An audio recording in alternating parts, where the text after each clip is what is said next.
नमस्कार, मैं हूं सुमित और आप देख रहे हैं जयनगर लाइव। बिहार में नगर निकाय चुनाव 2022 का चुनावी बिगुल फूंका जा चुका है और जो 10 तारीख को आगामी प्रथम चरण के चुनाव होने हैं उसके लिए सरकारी गाइडलाइंस जारी किए जा चुके हैं, दिशा निर्देश आ चुका है। ऐसे में हमारी टीम लगातार चुनावी कवरेज कर रही है और इस वक्त हम हैं मधुबनी जिले में। फिलहाल हम हैं मधुबनी जिले के जयनगर में और जयनगर नगर पंचायत क्षेत्र आता है। कुल 14 वार्डों का ये परिसीमन है और 2001 में इसको अपना नगर पंचायत का दर्जा मिला था। उससे पहले यह अधिसूचित क्षेत्र समिति कहलाता था। बहरहाल इस वक्त हम हैं यहाँ के एक उप मुख्य पार्षद उम्मीदवार के साथ और ये पहले भी यहाँ पे उप मुख्य पार्षद रह चुकी हैं। तो आइए सीधा जुड़ते हैं उनसे और जानते हैं क्या है उनका कहना, सीधा उनकी जुबानी। मैडम नमस्कार। नमस्कार सबसे पहले आप अपना नाम और परिचय हमारे दर्शकों को बताइए। जी, मैं निवर्तमान उप मुख्य पार्षद दुर्गा देवी हूँ और फिर से उसी पद के लिए प्रत्याशी बनी हूँ, नामांकन कराई हूँ। आप पहले भी यहाँ उप मुख्य पार्षद थी, इस बार फिर से आप चुनाव लड़ रही हैं। आपको ऐसा क्यों लगा कि हमको फिर से चुनाव लड़ना चाहिए, क्या कारण है इसके पीछे, ये बताइए। ऐसे मेरा बहुत सा कारण है फिर से चुनाव लड़ने का।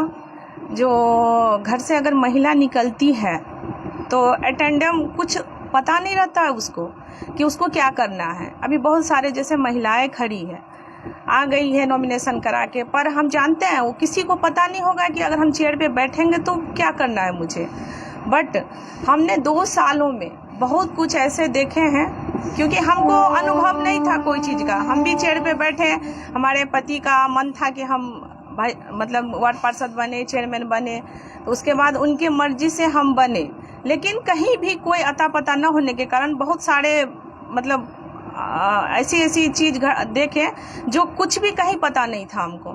लेकिन जब हम 2 सालों में बहुत कुछ सीखे तो इंटरेस्ट जगा। जब कभी भी किसी को कोई चीज़ में इंटरेस्ट जगता है तो मन होता नहीं, अगर ये काम में मैं अगर घुसी हूँ तो ये एक अपना छाप छोड़ के जाऊंगी कि कल होके कहे कि दुर्गा देवी कुछ करके गई है। बस इसी चलते और बहुत सारी हमारे जयनगर को खूबसूरत बनाना है, यही सब कारण है। और पीछे हमारी जो 2 सालों से कोरोना का जो कहर टूटा था हम लोगों पे पूरे देश में, जो 2 साल हम लोग का ऐसे चला गया, हम लोग कुछ नहीं कर पाए। सरकारी टेक्निकल के वजह से बहुत सारे काम रुक गए, बहुत सारा पैसा भी हमारे विभाग से नहीं आ पाया। इस सब के कारण बहुत सारे गरीबों को हम आवास रुक गया, बहुत सारे काम नहीं हो पाए। तो अब चाहते हैं कि दुर्गा देवी अगर निकली है, जो कुछ सीखी है उसको वो अपना प्रगति पे लाए। कल होके अगर जयनगर में कहीं अगर चले तो हाँ ये कहे कि दुर्गा देवी ने ये सब किया। बस यही सब एक मन में उत्साह लेके हम निकले हैं घर से।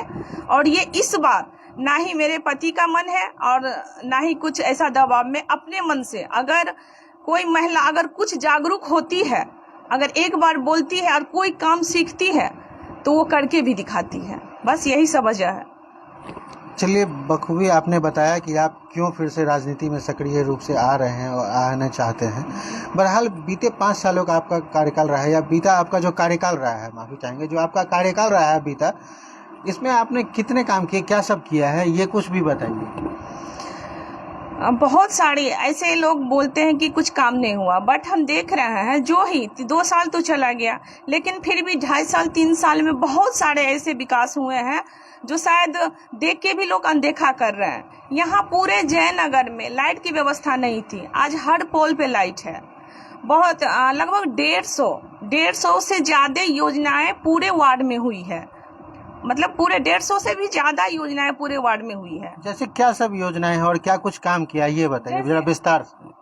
जैसे मतलब 10 वार्ड को लेते हैं, हम 10 वार्ड से जीते हुए थे, वहाँ के वार्ड पार्षद थे, हम 10 वार्ड से ही शुरुआत करते हैं।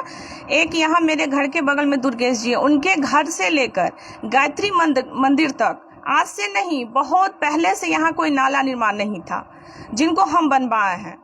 आज़ादी से पहले से शायद यहाँ नाला नहीं था। फिर दलित बस्ती में नालाएं बनी, रोड बनी, हाई स्कूल के पास से वहाँ रोड बना।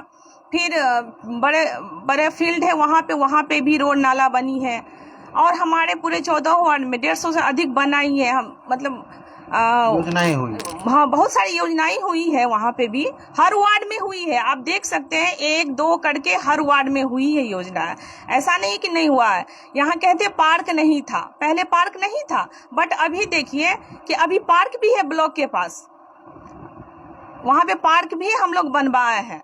और एक हमारा रजिस्ट्री ऑफिस से लेकर नईम घर तक एक बाईपास रोड के लेके आज़ादी से पहले वो रोड नहीं बना था, बट हम जानते हैं उसके लिए हम कितने प्रयास किए हैं, क्योंकि वहाँ इतनी गंदगी, पूरा रेलवे जितना नेपाली गुमती हो, इंडियन स्टेशन हो, सबका पानी वहाँ आता है। और वहाँ बहुत दलित बस्ती होने के कारण ऐसे भी वहाँ पे बहुत ज़्यादा गंदगी रहती है।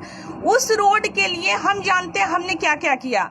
विधायक जी से हमने बात की, मीटिंग में हम उनको बुलाए, विभाग तक, सीएम को, डीएम को, आप मेरे फेसबुक पेज पे देख सकते हैं, हमने इंग्लिश में सबको लेटर लिख के भेजा था। और कई बार एक बार 2018 में शुरुआती दौर में, जब 2018 में इसका टेंडर हुआ था, उस टाइम टेंडर होने के बाद जो कंस्ट्रक्टर थे, जो हमारे ठेकेदार थे, उन्होंने टेंडर लेके फिर वापस काम बंद कर दिया कि हमसे नहीं होगा, क्योंकि महंगा हो गया हर चीज़, ऐसे इस कारण ये काम रुक गया। तो फिर उसके बाद फिर अब जाके 1 साल पहले इस चीज़ का टेंडर हुआ है।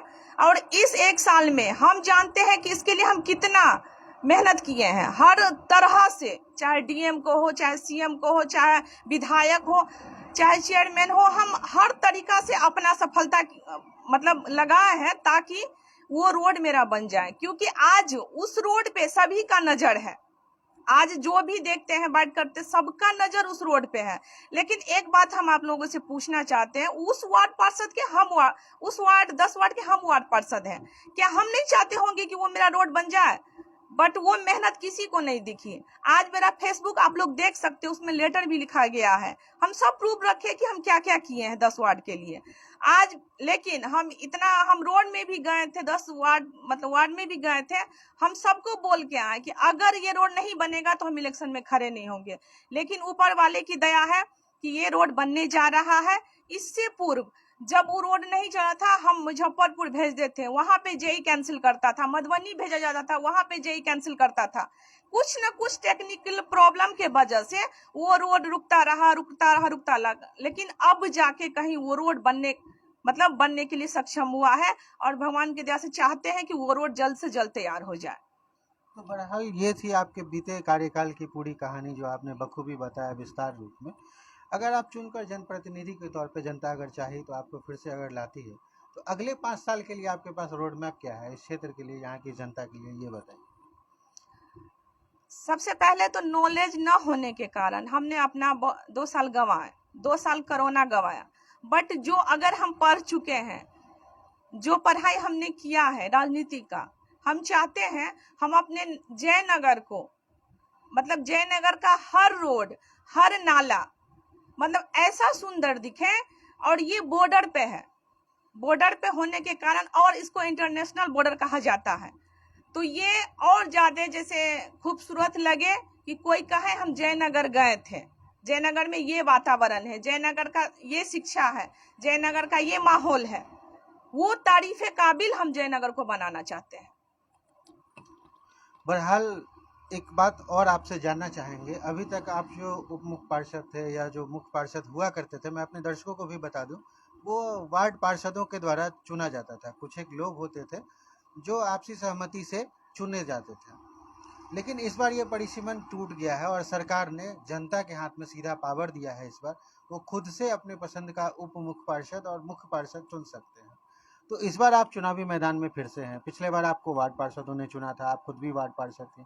इस बार आप जनता के पास जा रहे हैं। आपके नगर पंचायत क्षेत्र में 14 कुल वार्ड हैं। कैसा लग रहा है आप जब लोगों के पास जा रहे हैं? क्या कुछ देखने को मिलता है, क्या कुछ मिल रहा है लोगों से, ये बताइए। हम वार्ड में भी जा रहे हैं और बहुत सारे पॉजिटिव रिजल्ट मुझे मिल रहा है। और रही बात आगे जाने की, तो पहले आप एक सवाल पूछे थे, हम उसका आंसर दे देते हैं। आप बोले थे कि पहले दूसरे तरीका का इलेक्शन होता था, 14 वार्ड पार्षद जो होते थे वो चेयरमैन और वाइस चेयरमैन को चुनते थे। आज हम विभाग का धन्यवाद देते हैं कि ऐसा हम लोगों का इस बार का जो इलेक्शन हुआ है सो ऐसा है। एक एक व्यक्ति को अपना मन होना चाहिए कि हम किसको चेयरमैन बनाए, किसको वाइस चेयरमैन बनाए, किसको वार्ड पार्षद का तो है ही ऐसा ही। और हम बहुत इस चीज को बहुत महत्वपूर्ण मानते हैं और मेरे लिए बहुत पॉजिटिव ये चीज हुआ है कि अगर पूरी जनता अगर किसी को बनाती है तो बहुत अच्छा है ना, कि हम कल हो के अगर कोई शिकायत करेगी तो वो नहीं रहेगा, क्योंकि हम तो खुद जनता, पूरी जनता तो खुद न बनाएंगे कि किसको हमको चेयरमैन बनाना है, किसको वाइस चेयरमैन बनाना है। तो ये मेरे लिए बहुत पॉजिटिव बात है। और आगे रही कुछ करने की, तो हम सारे जनता से अपील करते हैं, जो हम पढ़ाई किए हैं, जो हम सीखे हैं, जो मेरा समय गया है, कोरोना काल के कुछ वजह से मेरा जो समय चला गया है, आप लोग एक मौका मुझे दीजिए, क्योंकि हर लेडीज अगर बोलती है तो वो करती भी है। तो इसलिए मैं इस बार बोल रही हूँ, ज्यादा नहीं बोलूंगी, बस एक ही बार बोलूंगी। इस बार आप लोग मेरा समर्थन कीजिए और देखिए, अगर मैं बोली हूँ, अगर मैं सीखी हूँ तो करने की भी सक्षम रखती हूँ। बहुत बहुत बहुत धन्यवाद और आभार आपका।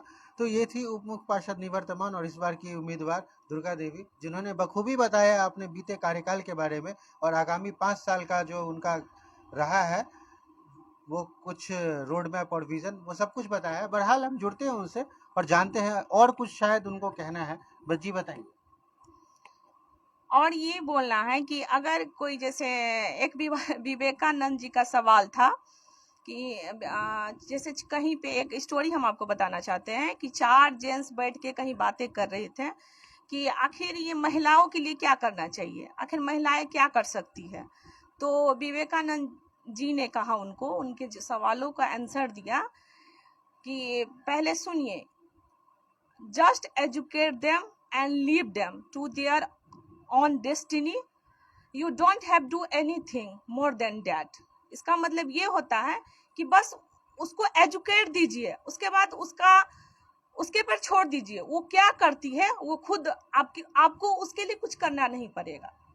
तो वो देखना है हमारी पूरी जनता को। इसलिए एक बार, बस एक बार मेरा समर्थन कीजिए, उसके बाद रिजल्ट आप लोग खुद देख लीजिएगा। बहुत धन्यवाद आपका। तो कुल मिलाकर इनका ये कहना था कि स्वामी विवेकानंद जी ने ये कहा कि महिलाओं को कुछ भी अलग से करने की ज़रूरत नहीं है उनके लिए, सिर्फ आप उनको शिक्षा दीजिए और वो खुद ब खुद अपना हल ढूंढ लेंगी कि उनको आगे क्या करना है अपनी ज़िंदगी के साथ। बहरहाल अगर आप ये वीडियो फेसबुक और यूट्यूब के माध्यम से देख रहे हैं और हमारे चैनल को आपने अभी तक लाइक, फॉलो और सब्सक्राइब नहीं किया है तो अवश्य कर ले। कमेंट कर अवश्य बताएं कि ये कार्यक्रम आपको कैसा लगा। मैं हूँ सुमित कुमार, जयनगर लाइव के लिए फिलहाल मुझे दीजिए इजाज़त। मिलेंगे ऐसे ही एक अन्य किसी कार्यक्रम में।